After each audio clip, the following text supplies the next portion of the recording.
తెలుగు భాష గొప్పదనం తెలుసుకుంటే తెలుగే ఓ మూలధనం అన్నాడు ఓ కవి. అలాంటి తెలుగు వాడుక భాష వ్యాప్తి కోసం అలనాడు గిడుగు వెంకట రామ్మూర్తి పంతులు చేసిన కృషి చిరస్మరణీయం. వాడుక భాషోద్యమ పితామహుడుగా సంఘ సంస్కర్తగా చెరగని ముద్ర వేసిన ఆయన జన్మదినాన్నే ఏటా తెలుగు భాషా దినోత్సవంగా పాటిస్తున్నాం. నేడు తెలుగు భాషా దినోత్సవం సందర్భంగా భాషోద్యమ పితామహుడుపై హెచ్ఎంటీవీ ప్రత్యేక కథనం. 29 అంటే టక్కును గుర్తొచ్చేది తెలుగు భాషా దినోత్సవం. మన తెలుగు ఇరు రాష్ట్రాల్లోని ఇంత సులభతరంగా వ్యవహారిక భాషగా మాట్లాడడానికి గల కారణం ఒకే ఒక వ్యక్తి, ఆయనే గిడుగు వెంకట రమణమూర్తి. ఆయన పుట్టింది శ్రీకాకుళం జిల్లా ఒక కుగ్రామమైన పర్వతాలపేటలో. ఈ విధంగా మార్చడం వల్ల ఎటువంటి ఉపయోగాలు ఉన్నాయి అన్న అంశాన్ని ఒకసారి క్షేత్రస్థాయిలో ఆయన పుట్టిన ఆ ప్రదేశాన్ని, అదేవిధంగా ఈ వ్యవహారిక భాష తెలుగు భాష ఈ విధంగా ఉండడానికి గల కారణాలు, ఇవి ఇలాగ అవ్వడం వల్ల మనకు కలిగిన లాభాలు ఏమిటి అన్న అంశాన్ని ఒకసారి క్షేత్రస్థాయిలో పలువురిని కలిసి తెలుసుకునే ప్రయత్నం చేద్దాం.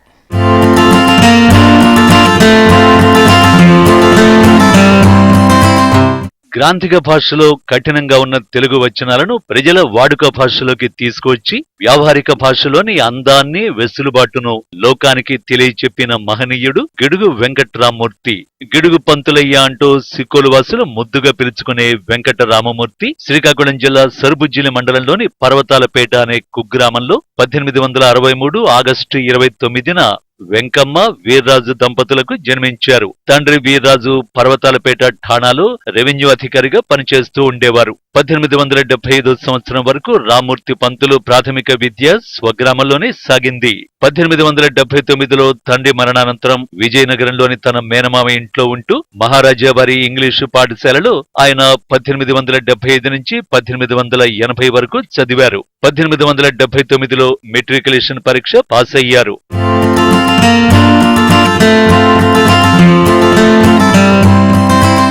1880లో 30 రూపాయల జీతంతో పర్లాకిమిడి రాజావారి పాఠశాలలో ఫస్ట్ ఫారంలో హిస్టరీ అధ్యాపకుడిగా వెంకట రామ్మూర్తి బాధ్యతలు చేపట్టారు. అప్పటి నుంచి ఆయనకు తెలుగుపై మక్కువ పెరిగింది. అప్పుడు పర్లాకిమిడి ఒడిశా రాజుల పాలనలో ఉండేది. 30 ఏళ్ల సర్వీసు పూర్తి కాగానే అధ్యాపక వృత్తి నుంచి ఆయన 1911లో స్వచ్ఛందంగా పదవి విరమణ చేశారు. 1930లో ఒడిశా రాష్ట్రం ఏర్పడ్డ సమయంలో పర్లాకిమిడి రాజా తన ప్రాంతాన్ని మొత్తం ఒడిశాలో చేర్పించడానికి ప్రయత్నించినప్పుడు తెలుగు ప్రజల నాయకుడిగా రామ్మూర్తి ఎదురు నిలిచారు. పర్లాకిమిడిని ఒడిశాలో చేర్చడం వల్ల తెలుగు వారికి అన్యాయం జరిగిందని రామమూర్తి నిరసన గళాన్ని వినిపించారు. 1936లో ఒడిశా రాష్ట్రం ఆవిర్భావ సమయంలో పర్లాకిమిడిలో ఉండడానికి ఇష్టపడక అదే రోజున ఆయన రాజమహేంద్రవరం వచ్చి అక్కడే తన శేష జీవితాన్ని గడిపారు.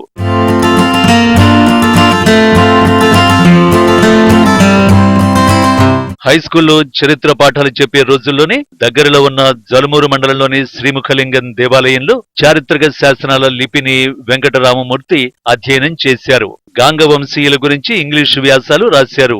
అప్పట్లో మద్రాసు లిటరేచర్ పత్రికలో కూడా వీటిని పబ్లిష్ చేశారు. 1913లో రావ్ బహదూర్ అంటూ ఆయనకు బిరుదునిచ్చారు. తాను చదువు చెబుతున్న సమయం నుండి పాఠశాలలు కళాశాలలు గ్రాంథిక భాషలో బోధన చేసేవారు. అయితే గ్రాంథికం వల్ల క్షేత్రస్థాయిలో ఉన్నవారు చదువులు సగంలోనే ఆపివేస్తున్న విషయాన్ని గమనించారు గిడుగు రామమూర్తి. కందుకూరి వీరేశలింగం ప్రతిపాదించిన సరళ గ్రాంథికం ప్రాచుర్యంలోకి రావడంతో గిడుగు రామమూర్తి ఊరూరా తిరుగుతూ ఉపన్యాసాలిస్తూ గ్రాంథికంలో ఏ రచయిత కూడా నిర్దిష్టంగా రాయలేరని నిరూపించారు.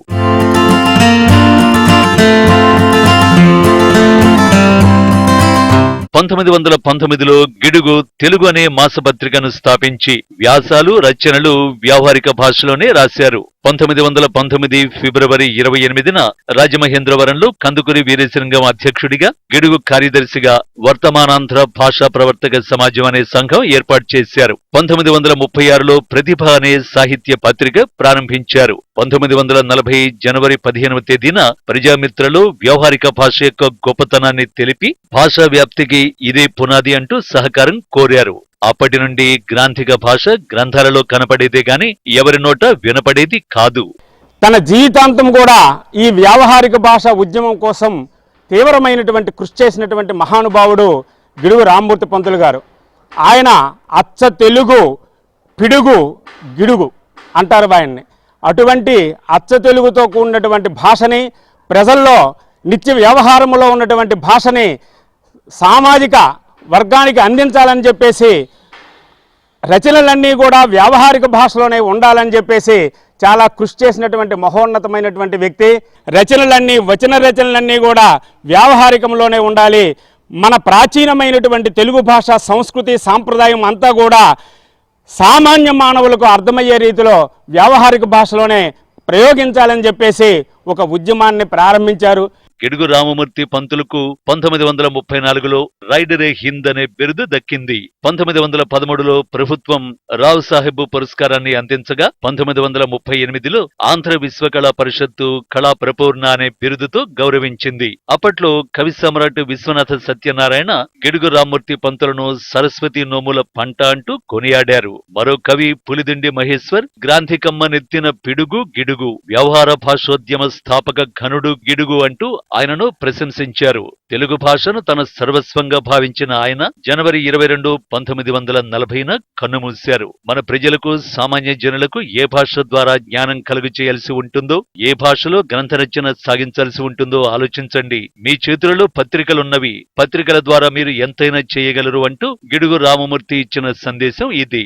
ఈ ఆధునిక ప్రపంచంలో నాగరికత పేరుతో తెలుగు భాష తన ప్రభావాన్ని కోల్పోయేటువంటి పరిస్థితులు దాపురించాయి. ఏదో నాగరికత అని చెప్పి తెలుగు వాళ్ళు కూడా తెలుగు మాట్లాడడానికి సిగ్గుపడేటువంటి పరిస్థితులు ఎందుకు వచ్చాయో తెలియదు.